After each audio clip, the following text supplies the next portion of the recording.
क्या आप अपनी इंजीनियरिंग के 3rd या 4th ईयर में हैं और प्लेसमेंट्स की प्रिपरेशन कर रहे हैं और प्रिपरेशन के साथ थोड़ा सा एक्साइटमेंट पर थोड़ा सा पैनिक भी हो रहे हैं, राइट? घबराइए बिल्कुल मत। मैं यहाँ हूँ इस वीडियो के साथ जिसमें मैं आपको एक टोटली स्ट्रैटेजी बताऊंगा कैसे आप प्लेसमेंट्स की प्रिपरेशन कर सकते हैं, एक स्टेप बाय स्टेप अप्रोच कैसे ले सकते हैं और अपनी ड्रीम जॉब को आप कैसे क्रैक कर सकते हैं।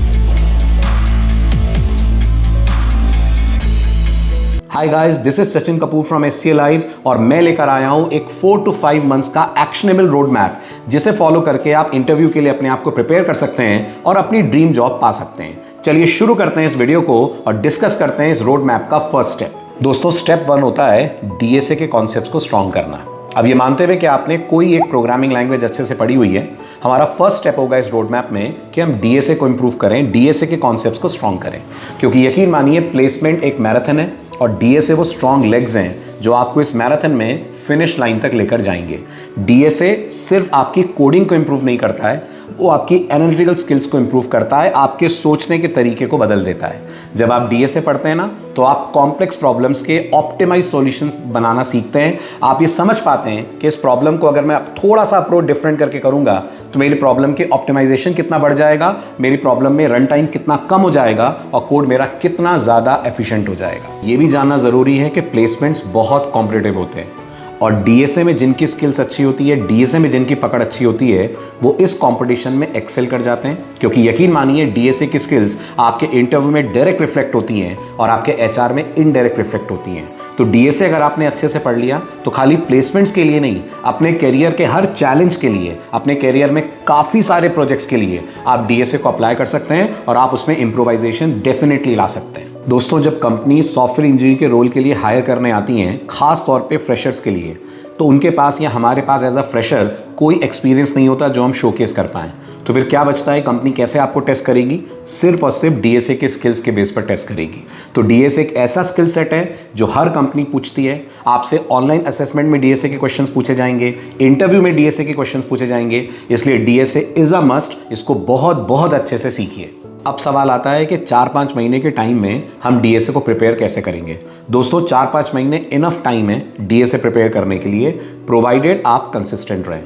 क्योंकि मैंने मैक्सिमम स्टूडेंट्स को देखा है, DSA का एक टॉपिक लेंगे, फॉर एग्जांपल स्टैक लिया, एक हफ्ता स्टैक पढ़ा, उसकी प्रॉब्लम सॉल्विंग करी और उसके बाद छोड़ दिया। उसको छोड़ दिया मतलब DSA से ही ब्रेक ले लिया। वो आपको बिल्कुल नहीं करना है, क्योंकि ब्रेक लेकर जब आप दोबारा लौटोगे, इट्स क्वाइट पॉसिबल आप अपने पुराने कॉन्सेप्ट्स भूल चुके होंगे। तो ये नहीं करना है, आपको कंसिस्टेंट रहना है और अपने आप से ये डिसाइड करना है, प्रॉमिस करना है कि आपको डेली DSA का एक कॉन्सेप्ट या उस कॉन्सेप्ट से रिलेटेड एटलीस्ट 2 प्रॉब्लम सॉल्व करनी ही करनी है। इस कंसिस्टेंसी को अगर आपने मेंटेन कर लिया तो DSA डेफिनेटली आपके विद इन अ मंथ और मे बी 2 मंथ्स इंप्रूवमेंट की लाइन पे आना स्टार्ट हो जाएगी। अब एक और ज़रूरी बात, अगर आप CS या IT के स्टूडेंट हैं तो DSA आपके सब्जेक्ट में भी होगा। और बहुत सारे स्टूडेंट्स ये सोचते हैं कि कॉलेज में जितना उन्होंने DSA पढ़ लिया वो सफिशिएंट है। दोस्तों, कॉलेज का DSA कॉलेज का एग्जाम क्लियर करवा सकता है, इंटरव्यू क्लियर शायद वो ना करवा पाए। तो इंटरव्यू के पॉइंट ऑफ व्यू से DSA पढ़ना बहुत बहुत ज़रूरी है। खुद आपको प्रिपेयर करना पड़ेगा, बहुत सारी ट्रिकी प्रॉब्लम सॉल्व करनी पड़ेंगी, हर एल्गोरिदम का कोड लिखना पड़ेगा और ये समझना पड़ेगा कौन से कोड में कॉम्प्लेक्सिटी कहाँ जा रही है और उसको हम कैसे इम्प्रूव कर सकते हैं। तो दोस्तों, DSA का जब आप कोई भी टॉपिक स्टार्ट करें तो सबसे पहले उसके बेसिक कॉन्सेप्ट्स क्लियर करें। से फॉर एग्जांपल आपने स्टैक पढ़ा या आपने क्यू पढ़ा, पहले उसके बेसिक्स क्लियर करिए, फिर उसके बाद उससे रिलेटेड इजी प्रॉब्लम्स को क्रैक करिए, मिडिल लेवल प्रॉब्लम्स को क्रैक करिए, उसके बाद हार्ड लेवल प्रॉब्लम्स पे आप जाइए।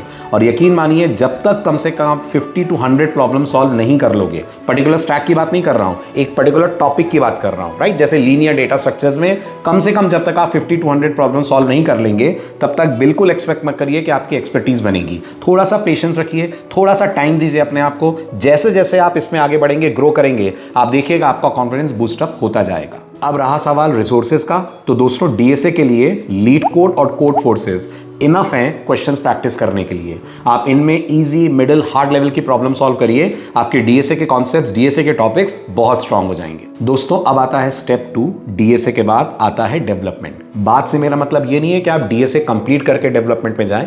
अगर आपके पास टाइम है आप इनको पैरेलल कर सकते हैं, बट डेवलपमेंट बहुत बहुत ज़रूरी है। क्योंकि यकीन मानिए आप जो कुछ भी पढ़ते वक्त सीखते हैं उससे 10 गुना ज़्यादा जब आप उसको एक्चुअल प्रॉब्लम में अप्लाई करते हैं तब आप सीखते हैं। और प्रोजेक्ट एकमात्र तरीका ये समझाने का या दिखाने का, शोकेस करने का कि कोई टेक्नोलॉजी या लैंग्वेज आपके कितने अच्छे से आपको आती है, उस पर आपकी कितनी पकड़ है। तो जो भी आप थ्योरेटिकली लैंग्वेजेस में पढ़ते हैं, जब तक आप उसे रियल वर्ल्ड प्रॉब्लम में अप्लाई नहीं करेंगे, आप कॉन्फिडेंस के साथ इंटरव्यू में आंसर्स नहीं दे पाएंगे। और हमेशा याद रखिएगा, इंटरव्यूअर प्रोजेक्ट पे ही आपसे सबसे ज़्यादा क्वेश्चंस करेगा। प्रोजेक्ट में आपका क्या रोल था, प्रोजेक्ट आपने क्यों बनाया, किस पर्पस के लिए बनाया, और इसमें आपने कौन सी पर्टिकुलर प्रॉब्लम को सॉर्ट आउट करा है। प्रोजेक्ट बनाने से क्या फ़ायदे होते हैं? नंबर 1, प्रोजेक्ट आपको रियल वर्ल्ड प्रॉब्लम सॉल्विंग सिखाता है। नंबर 2, आपकी प्रॉब्लम सॉल्विंग स्किल्स को इंप्रूव करता है प्रोजेक्ट। नंबर 3, प्रोजेक्ट आपको टीम वर्क सिखाता है, जो कंपनीज के लिए बहुत बहुत बहुत ज़रूरी है। नंबर 4, जब आप प्रोजेक्ट डेवलपमेंट करते हैं तो आप ओनरशिप और रिस्पॉन्सिबिलिटी सीखते हैं, जो एक सॉफ्टवेयर डेवलपर या यूँ कह लीजिए एक फोकस्ड एम्प्लॉय के लिए बहुत बहुत इंपॉर्टेंट है। अब दोस्तों सवाल आता है, डेवलपमेंट किस चीज़ में करा जाए? तो इसका सिंपल सा आंसर ये है कि अगर आप डेवलपमेंट कर रहे हैं तो आप फुल स्टैक को चूज कर सकते हैं। कोई भी ऐसी टेक्नोलॉजी चूज करिए जो आपके करियर गोल्स के साथ अलाइन हो, जिसमें आपको इंटरेस्ट हो। फुल स्टैक चूज करते हैं अगर आप, तो आप फ्रंट एंड वाला पार्ट पढ़ेंगे पहले, HTML, CSS, जावास्क्रिप्ट, और ज़रूर एक लाइब्रेरी या फ्रेमवर्क फ्रंट एंड पे करिए। वो लाइब्रेरी रिएक्ट हो सकती है, वो फ्रेमवर्क एंगुलर या व्यू हो सकता है। जो भी आपको अच्छा लगे वो आप टेक्नोलॉजी पे अपना फ्रंट एंड वाला पार्ट कंप्लीट करें। इसके बाद आता है बैक एंड वाला पार्ट, जिसमें आपको लैंग्वेज तो लगेगी ही लगेगी, लेकिन सिर्फ लैंग्वेज नहीं, उसका एक फ्रेमवर्क ज़रूर करिए, क्योंकि इंडस्ट्री में जब आप जाएंगे प्योर या कोर लैंग्वेज पे काम बहुत कम होता है। मैक्सिमम प्रोजेक्ट्स जो बनते हैं वो फ्रेमवर्क्स पे बनते हैं। तो अगर आप जावा आपकी लैंग्वेज ऑफ चॉइस है तो आप उस पर स्प्रिंग और स्प्रिंग बूट करें। पाइथन आपकी लैंग्वेज ऑफ चॉइस है तो आप जैंगो या फ्लास्क करें। अगर आप जावा स्क्रिप्ट में जा रहे हैं फुल स्टैक, तो डेफिनेटली आप मर्न डेवलपमेंट पे फोकस करें, क्योंकि सिर्फ प्योर बेसिक लैंग्वेज यूज करके आप कोई भी अच्छा रियल वर्ल्ड प्रोजेक्ट नहीं बना पाएंगे। इसके अलावा एक स्किल जिसको मैक्सिमम स्टूडेंट्स अंडर एस्टिमेट करते हैं वो है दोस्तों SQL। SQL बहुत इंपॉर्टेंट है। आप चाहे उसको MySQL के थ्रू करें, चाहे Oracle के थ्रू करें, चाहे Postgre के थ्रू करें, but SQL is a must, क्योंकि आप जब प्रोजेक्ट बनाओगे, जितना भी डेटा आपके प्रोजेक्ट के अंदर होगा वो आप मेमोरी में नहीं, वो आप डिस्क में रखोगे, टेबल्स के फॉर्म में रखोगे, और उस डेटा को पुल करने के लिए आपको जरूरत पड़ेगी SQL की। अपार्ट फ्रॉम दैट आप MongoDB सीख सकते हैं, अपनी NoSQL स्किल्स को एनहांस कर सकते हैं, और यकीन मानिए NoSQL भी जब आप पढ़ेंगे तो SQL की नॉलेज NoSQL के कॉन्सेप्ट्स को समझने में भी आपकी बहुत हेल्प करेगी। ये तो हुई बात फुल स्टैक डेवलपमेंट की। अब अगर आपको लग रहा है मुझे वेब डेवलपमेंट पे नहीं जाना है, तो फिर आप ऐप डेवलपमेंट की तरफ जा सकते हैं। एंड्रॉइड जैसी एप्लीकेशंस बना सकते हैं, जिसको आप Kotlin पढ़ के सीख सकते हैं अगर आपको प्योर एंड्रॉइड पे काम करना है। प्योर आईफोन के लिए ऐप्स बनानी है या iOS के लिए बनानी है तो आप Swift सीख सकते हैं। और अगर आपको हाइब्रिड ऐप्स बनानी है तो आप Flutter सीखिए या फिर आप React Native सीखिए। इसमें भी बहुत सारे अच्छे करियर ऑप्शंस आपको मिल जाएंगे। तीसरा जो आप कर सकते हैं दोस्तों, वो डेटा साइंस से रिलेटेड प्रोजेक्ट्स कर सकते हैं, डेटा साइंस से रिलेटेड डेवलपमेंट कर सकते हैं, जिसके लिए लैंग्वेज विदाउट डाउट पाइथन होगी। उससे रिलेटेड कुछ आपको लाइब्रेरीज करनी पड़ेंगी। फॉर एग्जाम्पल NumPy करिए, पांडास करिए, मैटप्लॉटलिब करिए, और उससे रिलेटेड एप्लीकेशन आप बनाइए। देन आप क्लाउड की तरफ जा सकते हैं। क्लाउड में आप माइक्रोसॉफ्ट एज्योर कर सकते हैं, गूगल क्लाउड कर सकते हैं, या Amazon वेब सर्विसेज कर सकते हैं। AI/ML का भी बहुत मार्केट में आजकल यूज़ है। बहुत जगह आप देखेंगे AI/ML यूज़ हो रहा है। AI/ML पे भी आप काफ़ी सारे इंटरेस्टिंग प्रोजेक्ट्स बना सकते हैं। फॉर एग्जांपल रिकमेंडेशन इंजन बना सकते हैं, फ्रॉड डिटेक्शन एप्लीकेशंस डेवलप कर सकते हैं। बट इन सब के लिए जो आपको लैंग्वेज ऑफ चॉइस लेनी है, मेजॉरिटी एप्लीकेशंस में वो लैंग्वेज ऑफ चॉइस पाइथन लगेगी। पाइथन की लाइब्रेरीज लगेंगी जो इस तरीके की एप्लीकेशंस डेवलप करने में आपकी हेल्प करेंगी। सो फ्रेंड्स, अगर आप ये सारे प्रोजेक्ट्स या ये सारे स्टेप्स फॉलो कर लेते हैं और फिर इन प्रोजेक्ट्स को आप अपने रेज्यूमे में मेंशन करते हैं, तो ये आपके रेज्यूमे को डेफिनेटली इंपैक्टफुल बनाएगा और आपको इंटरव्यूज में स्टैंड आउट करेगा। आप जिस भी टेक्नोलॉजी में जा रहे हो, जिस भी टेक्नोलॉजी या पाथ को आप ले रहे हो, उसमें एक स्ट्रॉन्ग प्रोजेक्ट बनाना बहुत ज़रूरी है। इसके अलावा फ्रेंड्स, CS और IT के स्टूडेंट अगर आप हैं तो इंटरव्यूज में डेफिनेटली कोर सब्जेक्ट्स भी कंपनीज पूछती हैं। कोर सब्जेक्ट से मेरा क्या मतलब है? ऑब्जेक्ट ओरिएंटेड प्रोग्रामिंग के कॉन्सेप्ट्स, ऑब्जेक्ट ओरिएंटेड प्रोग्रामिंग के पिलर्स, कहाँ इनहेरिटेंस, कहाँ कॉम्पोजिशन, कहाँ पॉलीमॉर्फिज्म अपन को अप्लाई करना चाहिए। देन DB में वो आपसे पूछेंगी, SQL की क्वेरीज पूछेंगी, जॉइंस पूछेंगे, नॉर्मलाइजेशन पूछेंगे, कीज के बारे में आपसे इंफॉर्मेशन ली जाएगी, ऑपरेटिंग सिस्टम के कॉन्सेप्ट्स पूछे जाएंगे और नेटवर्किंग पूछी जाएगी। तो जो 4 कोर सब्जेक्ट होते हैं ना, कौन कौन से 4? Object oriented programming, DBMS, networking और ऑपरेटिंग सिस्टम। इनको जरूर प्रिपेयर कर लीजिएगा अच्छे से। दोस्तों स्टेप 4 आता है एप्टीट्यूड की प्रिपरेशन, जिसमें क्वांट, वर्बल रीजनिंग, ये सारी चीजें आपको करनी होती हैं और इसकी बहुत इंपॉर्टेंस होती है, क्योंकि जब आप ये करते हैं, एप्टीट्यूड प्रिपेयर करते हैं, तो आप एक लॉन्ग टर्म गोल के लिए असेस करे जा सकते हैं। आपकी लॉजिकल थिंकिंग, आपका टाइम मैनेजमेंट जैसे स्किल्स, जो बहुत क्रिटिकल स्किल्स हैं, कंपनीज एप्टी के थ्रू मदद कर सकती हैं। दोस्तों स्टेप 5 आता है कम्युनिकेशन स्किल्स, जो बहुत सारे स्टूडेंट्स को मैंने देखा है अंडर एस्टिमेट करते हैं। रिक्रूटर इंटरव्यू में सबसे पहले आपका कम्युनिकेशन देखता है। अगर आपका कम्युनिकेशन इंप्रेसिव नहीं है, अगर आप अच्छे से अपनी बात को रख नहीं पा रहे हैं, तो आप कितने भी स्किल्ड हो, कितने भी अच्छी आपकी कोडिंग हो, जब आप बता ही नहीं पाएंगे अपनी बात, जब आप रख ही नहीं पाएंगे सामने वाले के सामने, तो दिक्कत ये होगी कि वो आपके पोटेंशियल को जज नहीं कर पाएगा।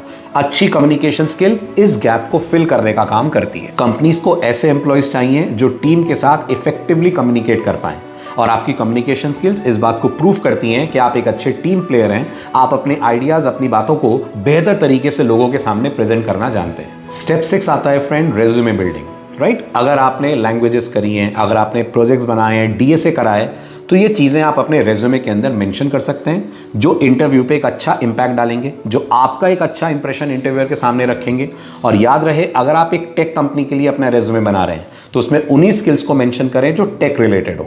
अब आपने स्कूल में 10th क्लास में दौड़ने में गोल्ड मेडल जीता था, उसका टेक्निकल से कोई लेना देना नहीं है। Right, what technical matters is कि आपकी कोडिंग स्किल्स, आपके प्रोजेक्ट, आपके डीएसए की नॉलेज, या जिस भी फील्ड में आप जा रहे हैं उस फील्ड में आपके क्या अचीवमेंट्स हैं, उनको शोकेस करने की कोशिश करिए। बहुत ज्यादा रेज्यूमे भरना नहीं है, अपन को रेलेवेंट चीजें बतानी है, कम शब्दों में अपनी चीजों को नोटिफाई करना है। एंड मोस्ट इंपॉर्टेंटली, आपके रेज्यूमे में कोई स्पेलिंग मिस्टेक नहीं होनी चाहिए।